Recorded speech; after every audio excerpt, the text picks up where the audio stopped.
course, pushing the PH music scene in one direction. Kumbaga, you know, how can we as artists unite and help push our industry furthermore, di ba? So I've got a couple of questions for our, our panels. Of course, we'll start off with, of course, Miss Barbie, if you want to, answer. Dad. Hi. Yun. So can you tell us a bit about yourself and what the music community you feel you represent? Well, I'm a singer-songwriter. I'm a guitar player. And when it comes to what scene I'm a part of, well, I really consider myself as a band person. Like, ever since I started, I mean, when I was young, I would write songs, at home, practice guitar. But I got the exposure really happened when I formed the band and started gigging with them. So ever since, it's kahit solo artist ako, I still see myself as a band person. I always have a team with me that collaborates with me in building the songs and touring. So. And you've been in the industry for such a long time now. I mean, you've actually, one of the iconic artists naman, Matanda lang, matanda. Hindi naman ganun katanda. Pero I mean, in terms of pushing the music, di ba? Yes, We've been yes. around for such a, na rin, quite. Yes. Patty? Hi, I'm Patty. I represent the DJ community and the dance music community. Ayun. All right. And Paulo? Hello. What's up, deep boys, Paulo? Sorry po. Okay lang. It's okay. Don't worry about it. Tono yan, ah. I like the boy. I like it. Hello. My name is Paulo Benjamin, and I'm from a band called Ben&Ben. And ano ba? I think I represent the indie, not really probably. The band, probably bands also, yeah. Kasi, we play in shows with other bands, so I guess. And we, siguro rin, also part of the new wave of bands who are trying to start something. Because we started in 2017, so I'd say, yeah, parang ganun. Okay. And should I introduce myself then as well? Yes. So what music genre? Hip hop, Pinoy hip hop, R&B, of course. Rap in the 90s. Started with the group Legit Misfits, and from then on, just been pushing the scene, the community, and now it's grown now. And there's a lot of independent, actually, and underground artists that are starting to spring up to the mainstream as well. So there are a lot now. So I'm pretty much seeing a lot of progress with the Filipino hip hop community nowadays. So it's good, and that's why we're here to push things further. So second question is, in your community, which one is relevant? Which ones are the relevant groups that you feel are doing great things that we should know about? What are those? Yeah, sige. Actually, anyone can answer. Anyone can answer the question. Feel free. Well, but like you said nga, parang I've been in the band scene for a while. Like I started in '96 was when I started doing gigs. So nakita ko rin yung parang yung wave ng OPM, di ba? Parang Yung up ups and and down, downs parang niya. ups and downs niya. May time na lahat ng tao gusto magbanda, tapos wala nang banda, tapos parang gig pa rin ng gig kami, tapos wala nang nanonood, tapos mamaya ang dami na namang nanonood, parang. Yeah. So for me, like the exciting mga pockets, like I remember when was that? Like 5 years ago, or basta in the last decade. Yeah. Before these guys came along, but everybody was saying OPM is dead and things like that. Yeah, they were saying, yeah. But for me, during the time, nagigig kami sa mga Route 196, sa mga Sagiho.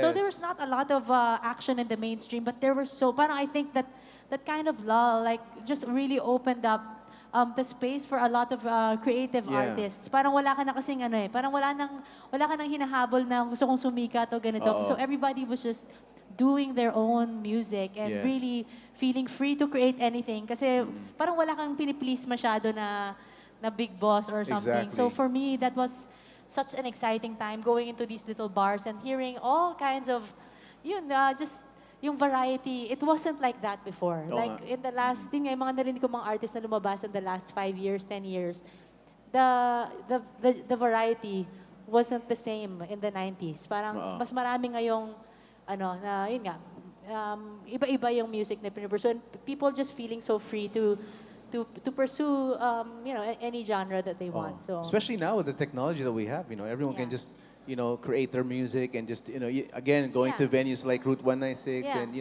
like Sagiho, those are just places where you can actually, an indie artist or band or, whether it's hip hop or rock or whatever it is, it just kind of wants you to push yung freedom as an artist and express definitely, yourself. definitely. Yeah, so as a Oo. music fan, sobrang, kahit sinasabi na ng time yun, OPM is dead, pero sa akin, as a music fan, parang hindi Oo kaya, eh. kasi ang daming magagandang music, hindi nyo lang naririnig pa, kasi wala Exactly. pa sa mainstream. Pero, but thankfully ngayon, nag-change na siya in the last 2, 3 years, like, nasa mainstream na sila ngayon, Yeah. na isa-isa, naririnig na.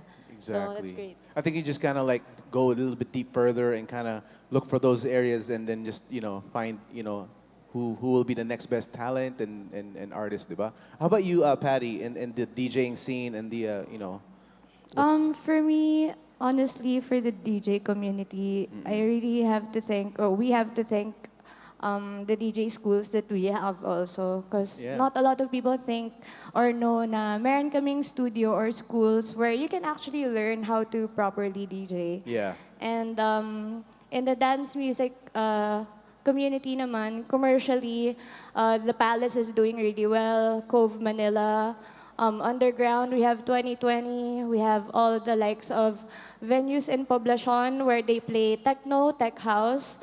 So we don't only have EDM, we don't only have hip hop or pop music. Here in Manila, we also have underground. So we have those venues to thank for. Paulo. Okay. What I would say is siguro in our community, what I would like to emphasize in terms of the very important people, it would be of course, given na yung artists, the bands, the solos, the duos, mga dance group, kung may dance group. Kasi, if there's no artist, then there's no art. But, what I would like to really acknowledge and recognize are the productions. The venues and the production. So like, for example, Indie Manila, Spur of the Moment, Red Ninja, Gabi na naman. So many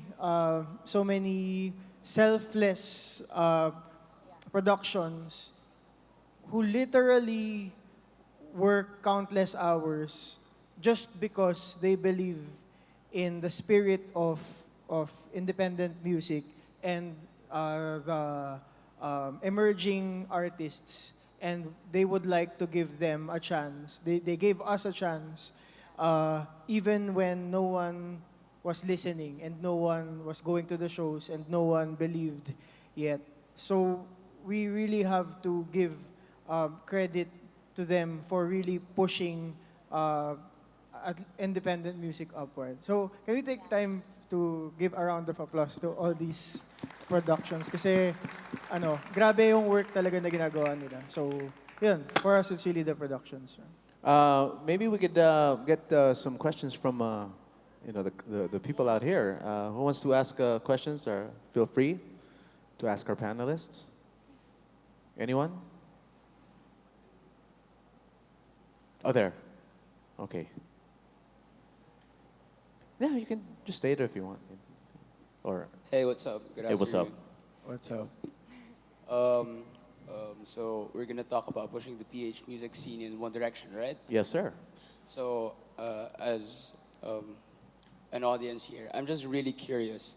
How would the professionals around here define the one direction, the direction that the Philippine music scene, the music culture is going to?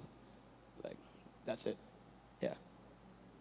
Yeah, I think we were discussing that earlier in the room. Yeah. We were asking ano ba yung parang what are we trying to say with this? This whole One Direction thing, Yeah, diba? with this One Oo. Direction. Parang, I guess as a whole, I mean, it's not a specific like genre or anything Yeah, like that. But exactly. I think it's just it's a specific goal of like how can we work together as one industry to elevate our music in the global in the global scene. Yun lang Yeah. naman yun. Parang 'di ba lahat tayo, yun nga, may parang kanya-kanya kasi, 'di ba? Medyo May kanya movement, may kanya-kanyang gawain. Like Oo. there's some certain things that we do as Yeah. artists, right? Yeah, but I think we already, all have seen what collaboration can Yeah. do. Like if we work together somehow without sacrificing our, our identities and our certain forms of art, but somehow can we work together in order to make, yeah, to make the music scene, reach a higher level. Yeah. Like parang tama yung sinasabi ni Pao kanina.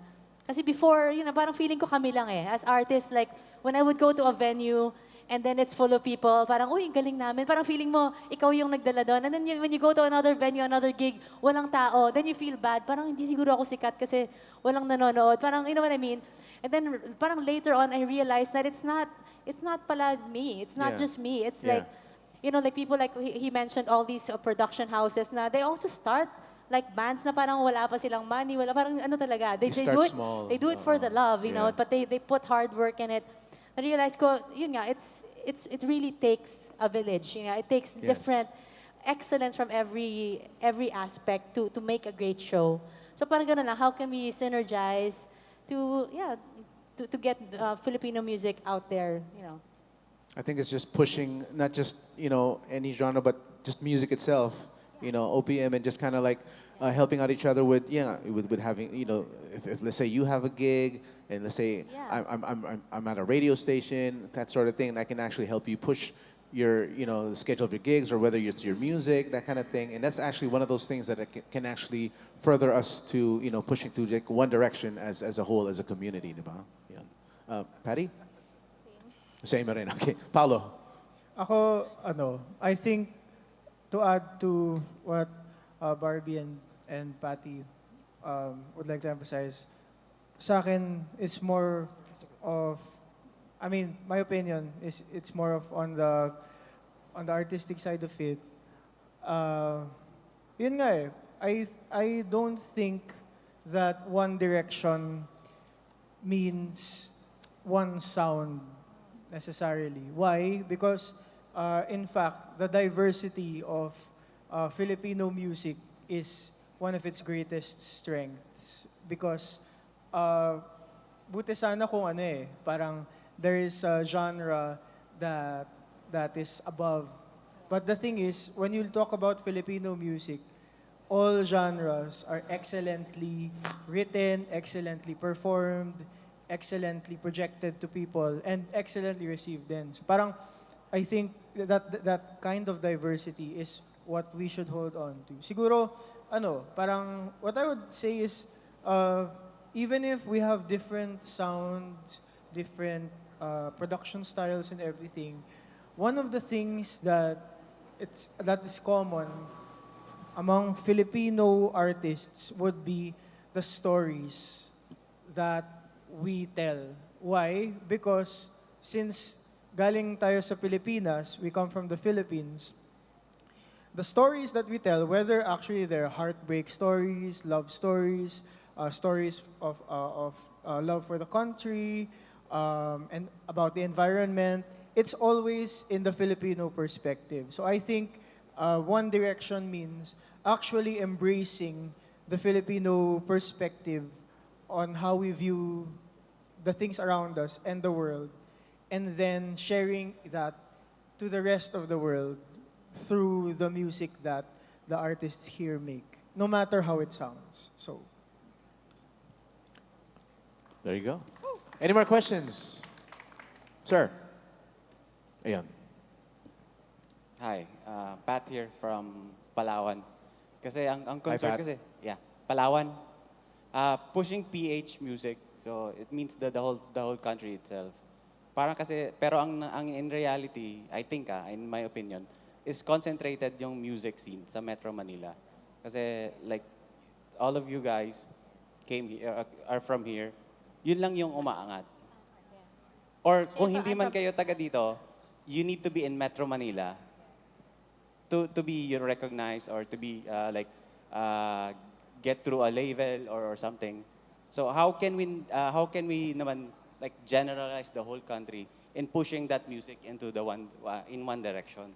So what I think so label or yung mga nasa taas na, what advice can you give or what help can you give towards the provinces naman? That's a good question. Barbie, Paulo? Yeah. Ako siguro it's really understanding yung nature ng kung paano kumakalat yung music ngayon.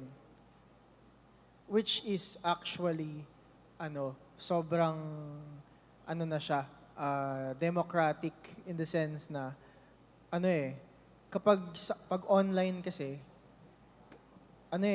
hindi nga agad malalaman ng mga tao kung saan ka galing.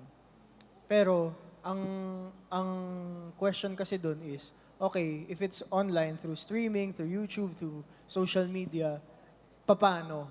Paano siya ma-share sa mga tao? So I think in order to parang give more opportunities for artists coming from places outside Metro Manila, it's really sharing that knowledge on how to use basically social media and streaming as leverage to actually make people hear your music no matter where you are. Kasi parang it really gives everyone, even if sobrang experienced ka na musician or starting out ka pa lang, an equal chance to make something happen with the music. So, yeah. I was saying kanina na I actually grew up in the province. I grew up in Rojas City and hanggang high school sa Iloilo ako nag-high school. But since then, I grew up in a very musical family. My mom would write songs and basta lahat sila musician. Pero interestingly, kasi nga dahil nasa Rojas City kami, none of the people in my family, although all of them played instruments, none of them did it as a career. So I grew up thinking that music was going to be a hobby. I would write songs every day. I play guitar every day, pero hindi ko inisip magiging job ko to later on. Kasi yun nga, there was no music industry in Rojas City when I was growing up. There were no, I don't know, maybe there was one bar or something, but definitely there's nowhere to play. There's no support for artists back then. So I know, what you're talking about. Pero buti nga ngayon nga, there is, may social media na, may mga Spotify na pwede ka na mag-share. But it wasn't only until I moved here, nang nag-college na ako, then nag-form kami ng band and I already had like 50 songs kasi nga sulat ako ng sulat from high school. Tapos yun, and then I met people na meron silang idea na, pwede tayong mag-band, but we can actually, do gigs and things like that. And so that's how it happened. So, parang connecting it to diba, so what about the provinces nowadays where it's still kind of, even with the help of Spotify and everything, it's still kind of like that. There's still no, there's not much support as compared to dito sa Manila. Parang ko-connect pa natin sa kanina, di ba? That it doesn't take, it takes a lot, of different moving parang players in order to build a career, to build a music scene. So, ngayon kasi ang daming musicians, magagaling. You guys know that. When you go to the province, ang gagaling nila tumugtog. Di ba? Ang gagaling nila magsulat. Parang hindi naman nagkukulang sa talent around, di ba?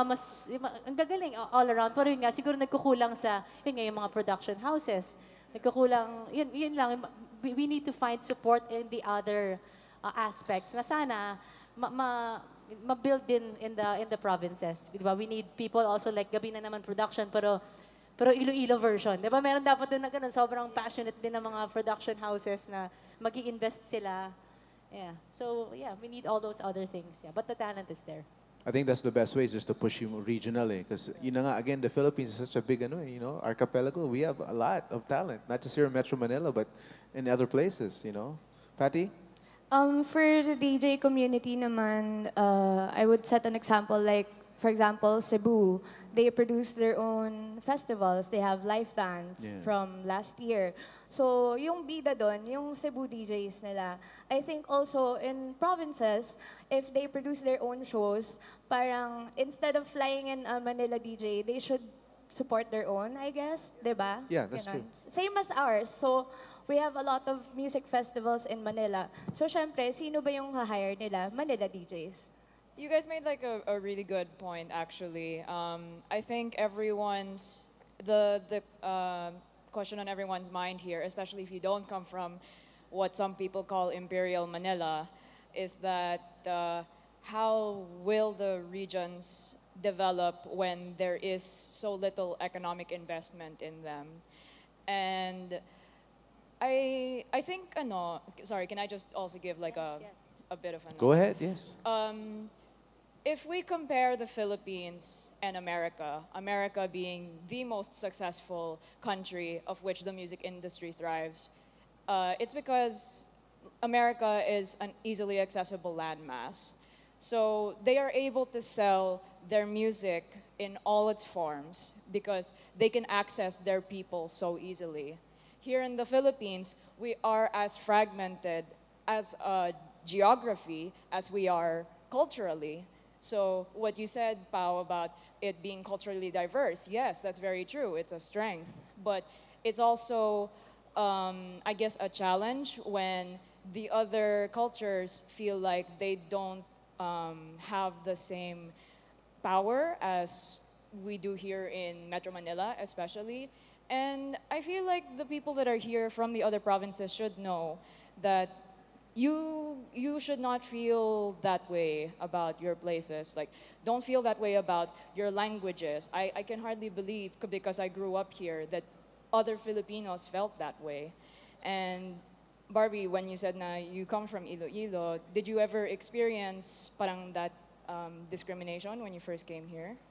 Um, I'm not sure if it's a discrimination, but it's just that, di ba yun nga, my primary language is Hiligaynon or Ilonggo. Pero maybe I've written one song and it was a campaign song. You know, that I haven't, but because there wala kasi, parang growing up, everything that was on the radio was just English or Tagalog song. So, yun nga, parang, so I've never really seen my own dialect as an art form. Oh, thank you. As an art form.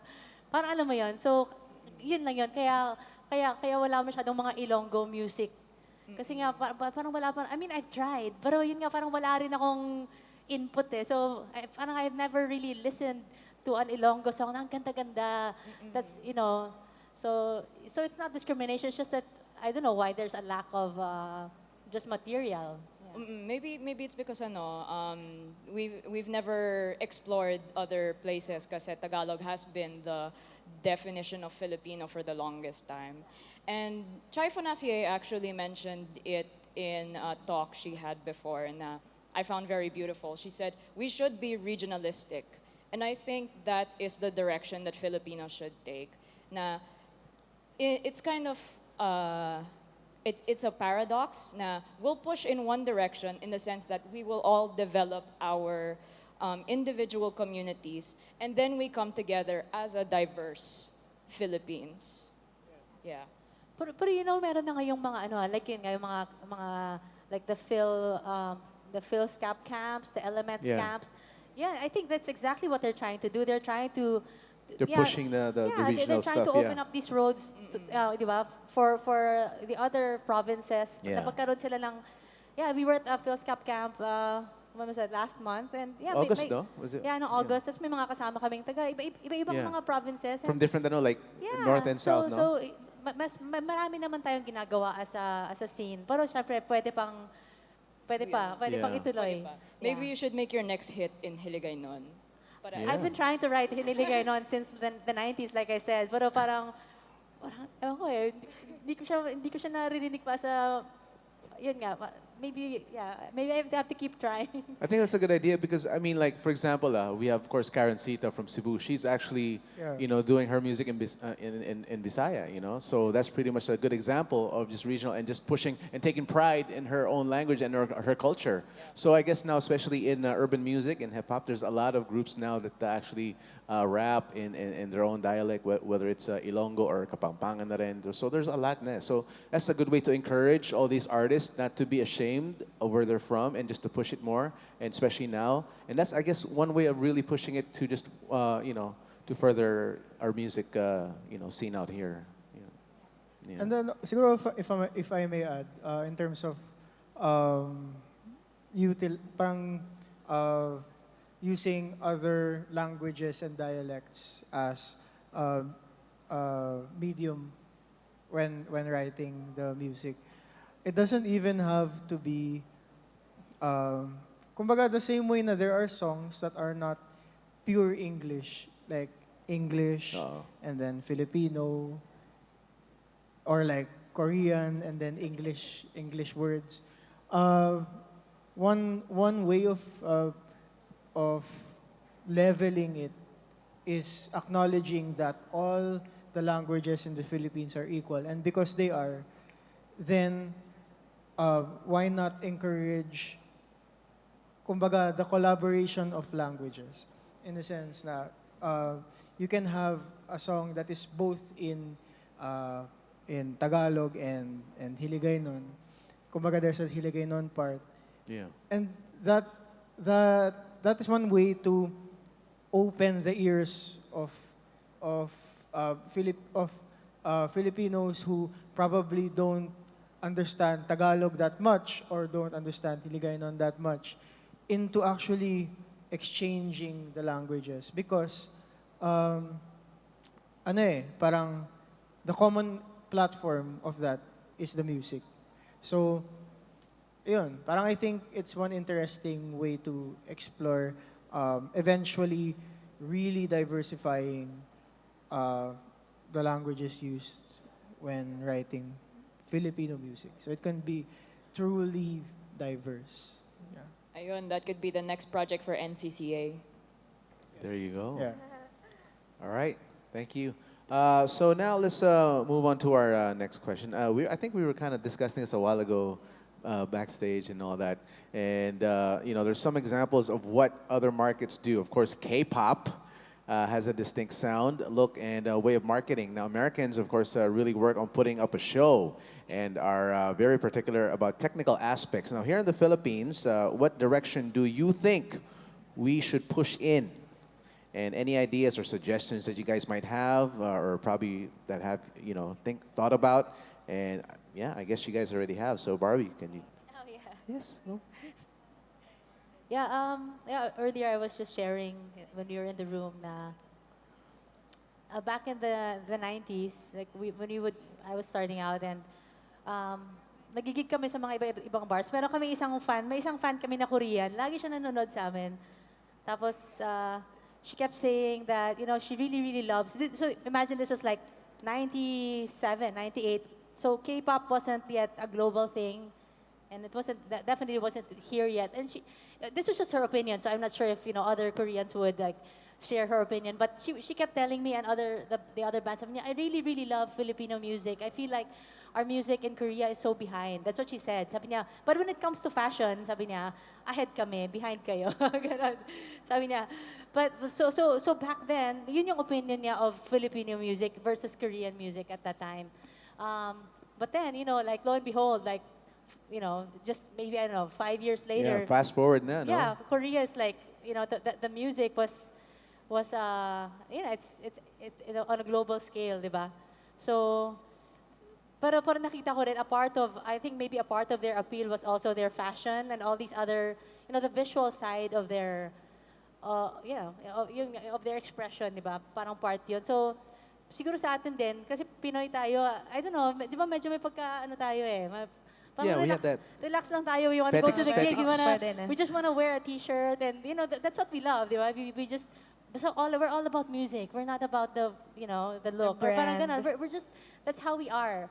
So I don't know, but so maybe those are things that we can consider. Na we're still entertainers. You know, the visual arts and how we look is still, you know, it's a part of entertaining pa rin. Exactly. So maybe those are things that they were already strong at. So definitely their music is great, and it's ano rin naman, dami naman nilang nagagawa Yeah. musically, but visually they're also like at the top of their game. And in terms of showmanship, ano, yan. So siguro yun din, pwede natin baguhin yung mindset na puro music, kasi music lang talaga, ito na yun, ito lang. But We need the visuals naman. yeah, The full package, visuals, kumbaga. yeah, the full package. Yeah. Maybe that's something that we can improve on. Exactly, and I think that's a good way of like pointing it out, Barbie. That that's the best thing, and and one way is that when you see a lot of like these boy groups, and you just see them, I mean, they're like wow, I'm like even me, I'm like amazed of how these these put so much work into it, and especially with the whole when they do concerts and all that. It's talagang I guess for us we really got to do it like ganun na rin para talagang, to push things further, Paulo? Ako, I'd like to build on what I said earlier about our stories being different. Because I really believe, also as a songwriter and as a performer, that there's so much to tell about the Philippines, and it's not just the tourist aspect of it, like, wow, we have 7,100 islands, we have adobo. It's not just about that. It's also the everyday life that I think is beautiful because it's different from, kumbaga, if someone from, let's say, Canada hears about how hassle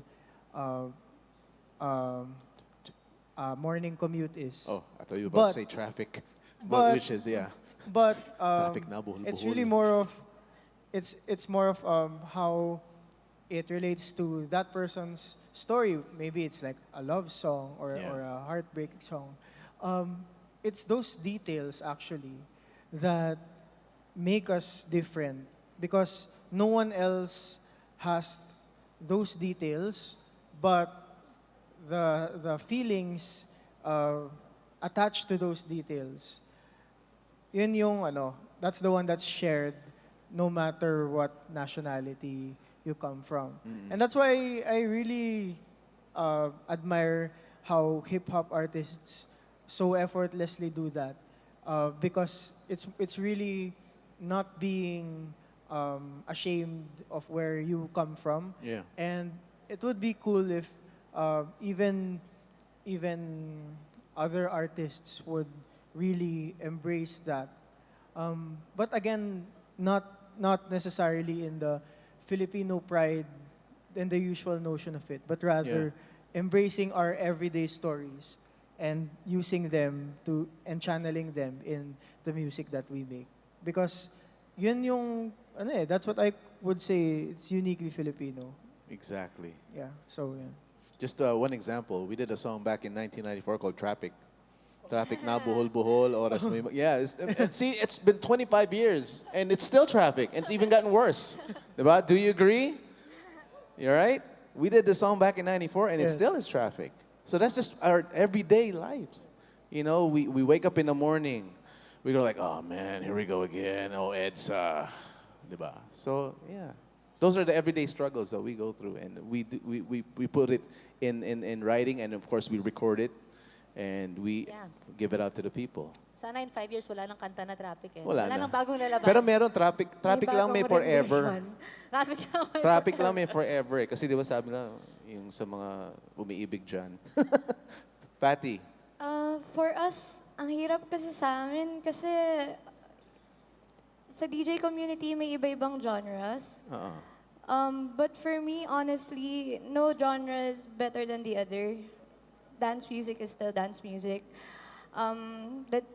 The challenge for us is yung techno na event tsaka tech house na event. Di nila sasama yung ibang genre. Yun lang yun. They're just gonna support that. Pag dubstep DJs lang.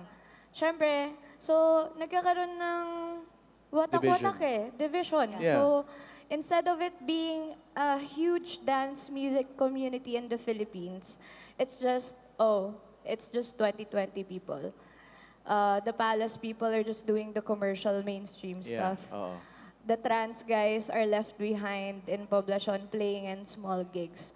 So, wala talaga kaming unity. And I'm really glad that I've been given a platform here to speak about it kasi I really hope it would open doors for us. Kasi marami na ring DJ and dance music producers are getting known globally but they do not get the support that they deserve because we have big egos as DJs and I hope we can forget about our egos next time because that's when we'll move forward together.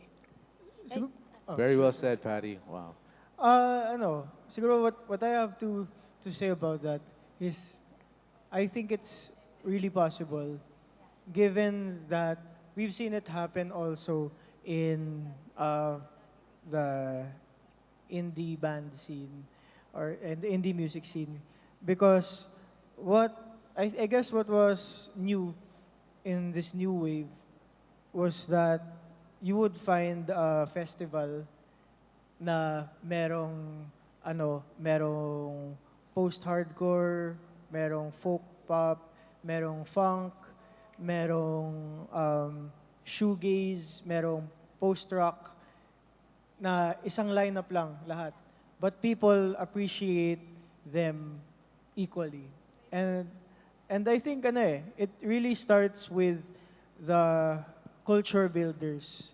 Na the productions again, I'd say play such a big part of that because really if they say that hey guys, this lineup is like solid. People somehow listen and when they do, it's just all about perception. And it's cool because suddenly, yung dating sobrang imposible, parang just like that, of course it's not just like that, it slowly builds, but when it comes together, it's such a beautiful thing. So, yeah, it's possible, sobra. Yeah, do you guys remember the time when the rap guys would never hang out with the metal guys? You guys remember that? That wasn't so long ago. That was just in the 90s, you know? That was Yeah, such an issue back in the days, the rap metal thing. Oo, parang ganun, kailangan mo pumili, di ba? Parang hindi mo pwede, you're not allowed to like both kinds of music. But it's changed. Yeah. So maybe we can just look back and see how did it change, di ba? Parang, I think maybe there were artists who even fused the genre together. Yeah.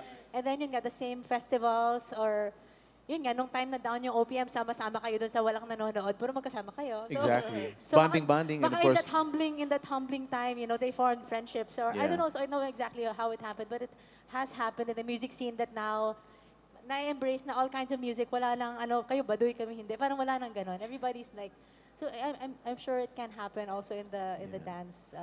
I like Patty's kasi talagang it has to happen like that. Kasi, everything in the whether it's, the techno, EDM, and it has to be talagang sama-sama diba? And like sometimes a producer would produce a dance music event Yeah. that contains all the genres, right? But it Oo. doesn't get the support that it deserves. Yeah. Kasi malaki yung ego ng mga tao sa amin Parang, huwag natin support niya kasi di tayo part niyan Oo. So if we take the ego out of the Oo. bigger picture, Put the then- music in na lang and Yes, just more of that na lang. exactly. Yung passion na lang for the music Exactly. and not the, okay, ganito, ganyan, right? Yeah, tama.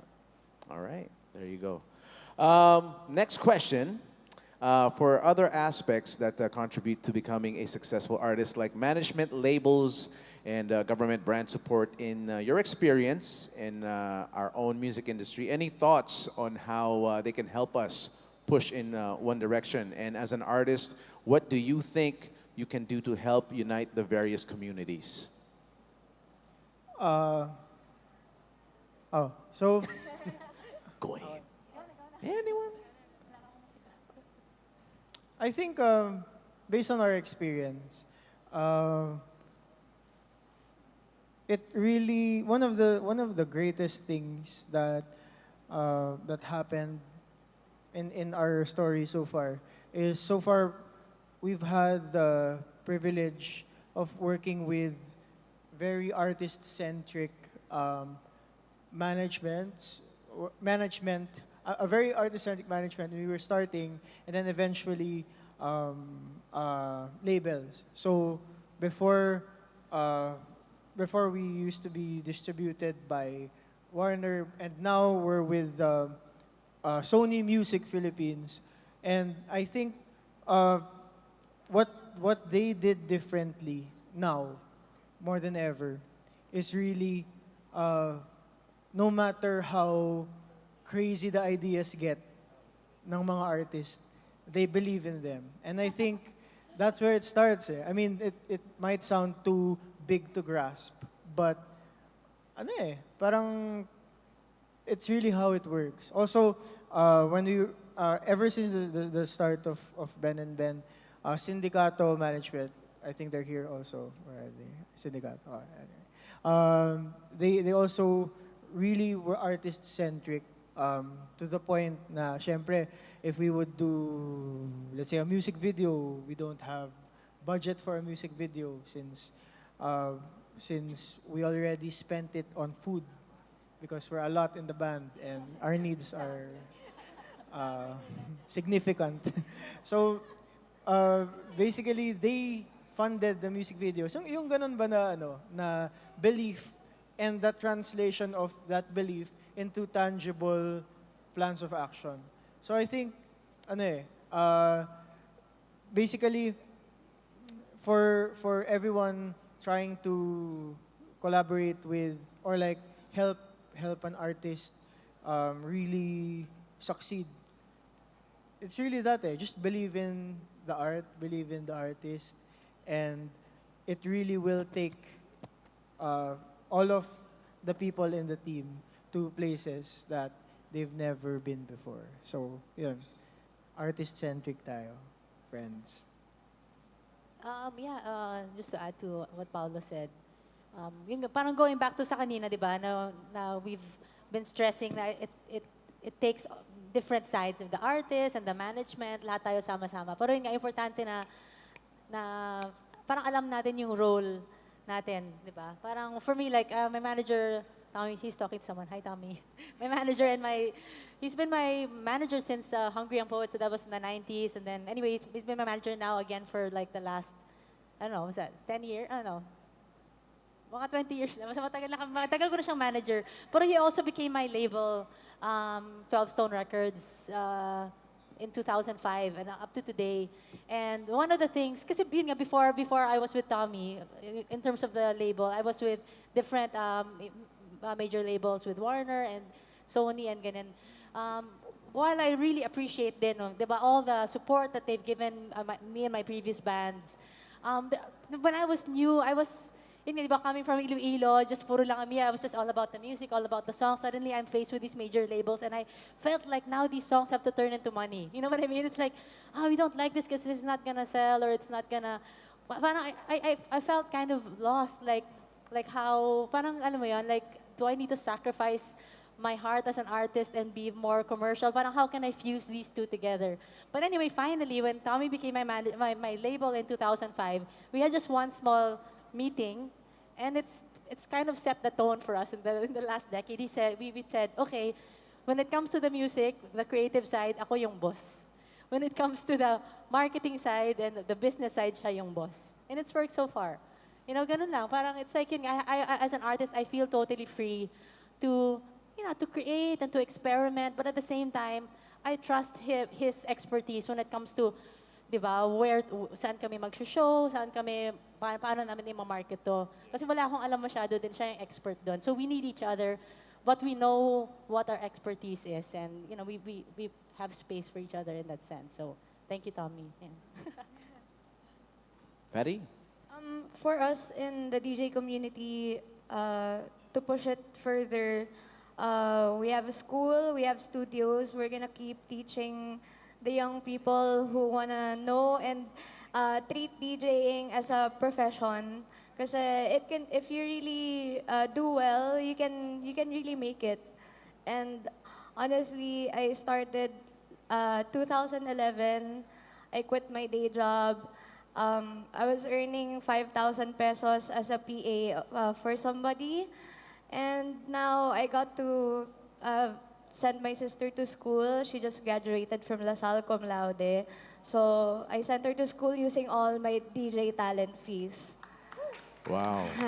So, parang, before kasi DJing, you're just behind the deck, di ka pinapansin.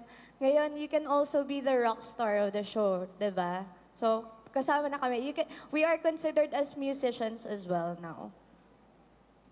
I think, yeah, in hip hop, they say that the DJ is the backbone of the culture. So I guess you really have to always praise the ones that provide the rhythm, aside from, the vocals and all that. So there you go, yeah. All right, we'll just have 2 questions from our people here in the audience. So do we have time? Do we have time, Papa? Okay, one, yeah. Hello. I just have a question on. So I've been hearing like this opinion going around na OPM tends to like imitate Western sound.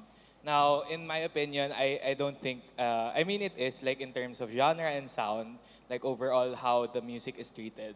But I also think na OPM also finds its uniqueness in that the things we talk about and the things we write about is unique to our country. So I'm just wondering, since we're trying to push OPM in one direction and hopefully that's to an international like level, what are your thoughts on this parang thinking na OPM is trying too much to sound like Western? Is it really like that, or is this a myth?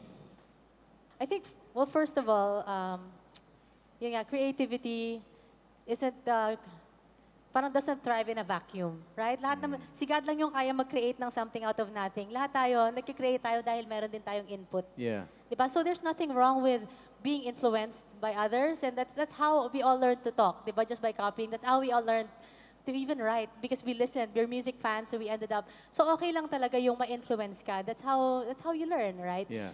Pero I think yung when it comes to yung panggaya, yung parang gaya-gaya culture, I think medyo nakikita naman talaga natin na sa, kunwari, may milk tea na uso yung, ano ba yung milk tea na sumikat lately? I don't know. What was that? But anyway, may isang milk tea na sobrang sumikat. Ngayon nakita mo, bawat kanto ng Pilipinas, may milk tea na. Brown Meron sugar, na. yung brown Marami sugar. na. Ganun. Marami na. Oo. And actually, this happened like, what, a few years ago, it was Zagu. You guys remember Zagu? Zagu was so big, and then suddenly every corner had a Zagu. But what happened, like, later on, wala yung mga iba, natira pa rin yung Zagu pa rin. Na yung point kasi is, it's okay to be influenced. Yeah. But if the reason why you're copying is because you feel like, uy, sikat yung Zagu, this is gonna be easy. Right? I don't have to invest, time, creativity. I just copy them and then I'll suddenly be famous like them. Parang, I think, dun lang naman, for me, yun lang yung problem lang naman. Na, yun, parang minsan pag may isang banda na sumikat, nag-homogenize, na lahat ng banda katunog na nila. Yeah. But somehow, we've seen it, that doesn't really work in the long run. Parang, I think, it won't work for all those bands who just copied. Kasi, yun nga, parang I believe as an artist, we have to really take time to make deep work slowly. Yeah, Okay lang yung slowly, pero sustained, pero quality. Alam mo yon? So okay lang na ma-influence, pero take time and invest talaga to make quality work, excellent work. Hindi lang yung gusto ko katunog nila para sisikat ako right away. Parang, it's just like a seed, di ba? I think, sorry, medyo passionate ako sa part na to. Kasi somehow when we look at people who get famous, we somehow feel like we want to be like that. Like parang gusto ko overnight success ako. Gusto ko maglalagay lang ako ng isang kanta tapos biglang #1 hit na ako. Parang, but di ba, I don't know, if you look at even nature, like when you plant a seed, di ba, when you plant a seed, you have to be willing to wait for it to grow. Yeah. And as artists, siyempre there's a lot of moving parts. There's a lot of things that need work. We need support and everything. But we have to be able to set our expectations that way na I'm gonna create music, I'm gonna create good work, deep work, but I'm gonna be willing to wait and Yeah. just continue. And, so yun lang. Para maging, at the end, it will have good foundations. In the long run, it will stand the test of time. And it will be excellent music, it will be excellent art even after many years because we've really put so much into it. Paulo? Siguro parang emphasizing on one of the points ni Barbie, uh, be sincere with your inspiration. Yun. Ano, yun nga, well, the reality is, all of us are inspired by something. Actually, even Western music is also inspired by something else. Yes. And kumbaga ano eh, tama, ang ano talaga, ang OG ng music ay si God or like the primordial beings, di ba? So, actually sila yung influence nating lahat. So mahiya tayo, di ba? Parang ano, be sincere with your inspiration in the sense na, of course, don't plagiarize, but also yun nga, parang you get inspired by it, but not because, oh, this is what works, but rather because you resonate with it. Yeah, I know that the creators in this room understand what resonating with something means. Kasi, ano eh, it's something na kahit na, let's say, ikaw lang sa buong classroom yung 45, yung may trip nung tunog na yon, let's say ska, or any other genre, or any other sound, or kumbaga, ikaw lang yung nakikinig ng music from the 1920s, ganun. Parang, it's okay because the inspiration there is very genuine and you really just want to create music that is based off the sounds and the nuances of the music that you love. So I think it starts with that eh. Na parang ano, and therefore, ano, in terms of Filipino music, parang sounding Western, ano, I really just think that it's a very an opinion that has went around, but it's still an opinion. So yeah, it's still that. Patty? Not chasing hits, I guess. I've been DJing since 2011 and I've only produced maybe 4 original dance music songs. Wow. Kasi I'm not chasing hits. I'm not making songs to try to make it or for it to be played on the radio. I make it because I feel like expressing something. It's like producing this because I want to play this in this specific event, or I'm feeling like this, so I'm gonna produce this. Yeah. But it's not because I want to chase hits. Yeah. But yeah, let me just add that with the, everything that has been answered with this question. Of course, with that, it's the definition then of how you are as an artist. Not really, again, plagiarism and all that kind of stuff happening. It's really defining your own sound and your own style. And with the lyrics that we write as well, talagang you have to really make it clever as possible. And with that, you'll have your distinct own type of sound then, di ba? And not trying to say, oh, you're trying to copy this or you're trying to copy that. But again, it's all about influences. We all have influences. And again, what you said about, even Western artists having influences from different countries, like let's say India, having that kind of sound, or even, in reggae, a lot of, American artists have the sound, like Big Mountain, di ba? So I guess that's the whole point there, is just trying to us be original then, in a sense that, yeah, we do have influences. Like even in hip hop, we have like, Run DMC or L Cool J. But then I don't want to be like L Cool J. I don't want to be Run DMC. I want to be Dash Calzado. I want to be MC Dash. So that's basically trying to,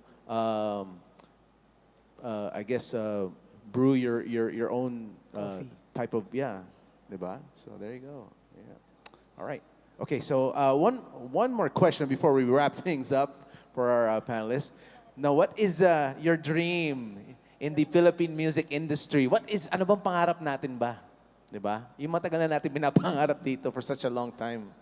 Pangarap ko, basta magkaisa tayong lahat, let's just be one. Again, it's all about just yung direction natin should be just moving forward and never backwards. Yung mga naging, I guess mga past mistakes in the industry and all that, let's not go back there. Let's just move forward and create something new. Let's just find solutions na lang as artists, as labels, as managers, as, even publicists and all that. Let's just try to figure things out in a way na talagang grow yung ano natin, industry natin. And of course, with that, again, we're all open to as artists. I mean, Patty can even do a song with Barbie. You'll never know. Parang ganun, di ba? Or even with Paulo, and even me, I can even do that kind of thing. It's just about that, and then putting it out there. When you say thinking outside the box and taking out there, outside the country, that's one thing that we should do is push as one direction, is moving forward, not just here in this country, but outside, so we can be heard and so that we can bridge the gap and even collaborate with a lot. Nowadays, a lot of local artists are collaborating with foreign artists now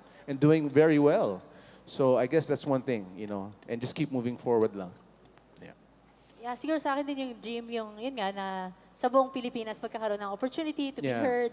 And yeah, now that we'll be able to share our music, to the world, not just so we can earn or anything, but because so we can also be a blessing to them as they are a blessing to us. Exactly. Like we've enjoyed Western music, all my life, all our lives, right? So they've blessed us in so many ways, but I believe we also have something to share and give to them, like our stories, our perspective. Yes. So and hopefully, every aspect of the industry, sana yun din na parang hindi tayo maging starving. Alam mo yun, yung starving artist, parang sana mawala na yun, di ba? Somehow, I believe it can work. Like in other industries, it can work, right? It works in other industries. Like, so I hope that in the music scene, we'll find other ways to make it just more feasible. I mean, the whole thing. So that we can also earn, like, everybody will be able to Everyone eats, everyone does their music. Yeah, kasi kahit sa government, tayo lang yung mga, we don't even have like, what do you call those, like, mga benefits and things like that. That kind of support. We don't have like retirement stuff and Pension.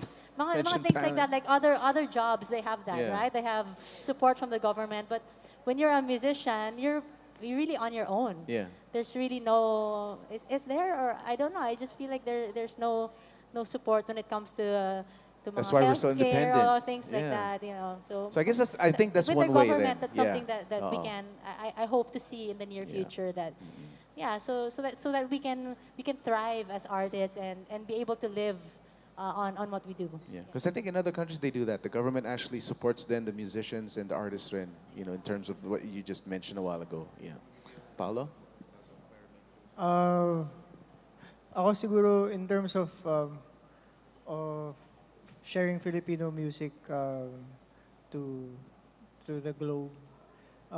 It's really my dream is that sana we get to do that, meaning we succeed in making Filipino music a global thing without having to give up who we are as a people. Yeah. Exactly. Because in the process of trying to reach that dream, it's so easy to compromise that. Pero I hope it never happens. So I hope we make it, but without giving up who we are as a people. So, Patty. It's really a matter of supporting each other. May it be you're in a band, you're a DJ, dance music producer, whatever. Ako kasi, I'm still a fan of all sorts of musicians. Like, I would go in a festival, kunyari may sets 1 a.m., I would go early kasi gusto ko makita si parokya ng Edgar. Alam mo yan, gusto ko pa rin sila marinig sa likod. Gusto ko marinig si Kalya Lily. Alam mo yan, like, these are our local heroes, our local bands. We have to support them, we have to support each other. That's the only chance na mag-grow tayo together. Yeah, that's the best. Is that you always start as a fan, and then from then on, you doing your thing. So, there you have it. Thank you so much, Barbie, Paulo, and thank you, everyone. Patty. And again, my name is Dash, and we'd like to thank everyone out here. Of course, Sonik Philippines, and again, basically we are definitely pushing the PH music scene in one direction. Okay.